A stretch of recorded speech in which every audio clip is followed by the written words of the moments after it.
আরজিকর কাণ্ডের আরও এক নাম উঠে এলো সামনে।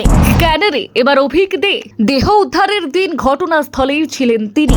তদন্তের নির্দেশ রাজ্যপালের। কে এই অভিক দে, আর ঠিক কি অভিযোগ ওনার বিরুদ্ধে? আগেরবার তো ছাড়া পেয়েছিলেন, এবার কি হবে? আরজিকর কাণ্ডে অন্যতম অভিযুক্ত চিকিৎসক অভিক দের বিরুদ্ধে দুটি বিভাগীয় তদন্তের নির্দেশ দিল স্বাস্থ্য দফতর। গত সরকারের আমলে সব বিভাগীয় তদন্ত স্থগিত করে রাখা হয়েছিল, কিন্তু ফের সেই তদন্ত শুরু হতে চলেছে। হ্যাঁ, আরজিকর কাণ্ডে ফের বড় পদক্ষেপ প্রশাসনের। সন্দীপ ঘোষ ঘনিষ্ঠ চিকিৎসক অভিক দের বিরুদ্ধে এবার বিভাগীয় তদন্তের নির্দেশ দিলেন রাজ্যপাল। দীর্ঘদিন ধরেই তার বিরুদ্ধে একের পর এক গুরুতর অভিযোগ উঠেছিল। থ্রেড কালচার থেকে শুরু করে প্রশাসনিক বেনিয়ম, সব মিলিয়ে চিকিৎসক মহলেও তাকে ঘিরে বিতর্ক ছিল তুঙ্গে। সূত্রের খবর, অভিকদের বিরুদ্ধে মোট 32টি অভিযোগ জমা পড়েছিল। অভিযোগগুলির মধ্যে অন্যতম, নিয়ম না মেনেই SSKM হাসপাতালে পোস্ট গ্র্যাজুয়েট ট্রেনি হিসেবে যোগদান। দাবি করা হচ্ছে, গ্রামীণ স্বাস্থ্য কেন্দ্রে বাধ্যতামূলক পরিষেবা সম্পূর্ণ না করেই বিশেষ কোটায় তিনি SSKM এর সুযোগ পান। এমনকি পোস্ট গ্র্যাজুয়েট ট্রেনি হিসেবে তার রেজিস্ট্রেশন প্রক্রিয়াও সম্পূর্ণ হয়নি বলেও অভিযোগ উঠেছে। শুধু তাই নয়, থ্রেড কালচারে জড়িত থাকার অভিযোগও রয়েছে তার বিরুদ্ধে। অভিযোগ, বিভিন্ন মেডিকেল কলেজে জুনিয়র চিকিৎসকদের ভয় দেখানো, হস্টেলে বেআইনিভাবে ঢুকে চাপ সৃষ্টি করা এবং চিকিৎসকদের বদলির ক্ষেত্রে হস্তক্ষেপ করতেন অভিক। তদন্তে এমন কিছু প্রমাণও মিলেছে বলেই সূত্রের খবর। এছাড়াও তার বিরুদ্ধে নিয়মিত ক্লাস না করা, হাজিরা না দেওয়া, রোগী না দেখা এবং প্রয়োজনীয় রিপোর্ট জমা না দেওয়ার মতো অভিযোগও রয়েছে। এমনকি পরীক্ষা ও নম্বর সংক্রান্ত বিষয়েও প্রভাব খাটানোর অভিযোগ উঠেছে সন্দীপ ঘোষ ঘনিষ্ঠ এই চিকিৎসকের বিরুদ্ধে।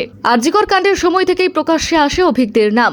অভিযোগ, ঘটনার দিনে লাল জামা পরে তাকে সেমিনার রুমে ঘোরাফেরা করতে দেখা গিয়েছিল, আর সেই সেমিনার রুমকেই পরবর্তীতে ঘটনাস্থল হিসেবেই চিহ্নিত করা হয়। এরপর থেকেই তদন্তের কেন্দ্রবিন্দুতে চলে আসেন তিনি।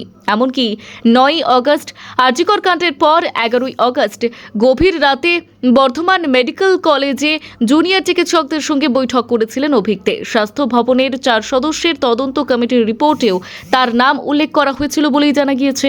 এদিকে আরজিকর মামলায় তদন্ত আরও গভীর করার বার্তা দিয়েছেন মুখ্যমন্ত্রী শুভেন্দু অধিকারী। তিনি জানিয়েছেন, শুধু পুলিশ কর্তাদের বিরুদ্ধে ব্যবস্থা নেওয়াই নয়, গোটা ঘটনার নেপথ্যে কারা ছিলেন সেই দিকও খতিয়ে দেখা হবে।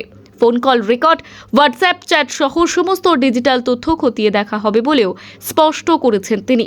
মঙ্গলবার বিচারপতি শম্পা সরকার এবং বিচারপতি তীর্থঙ্কর ঘোষের ডিভিশন বেঞ্চ কেন্দ্রীয় তদন্তকারী সংস্থা সিবিআইকে জানায়, ঘটনাস্থল হিসেবে চিহ্নিত ওই সেমিনার রুম দ্রুত ফেড সিল করা প্রয়োজন।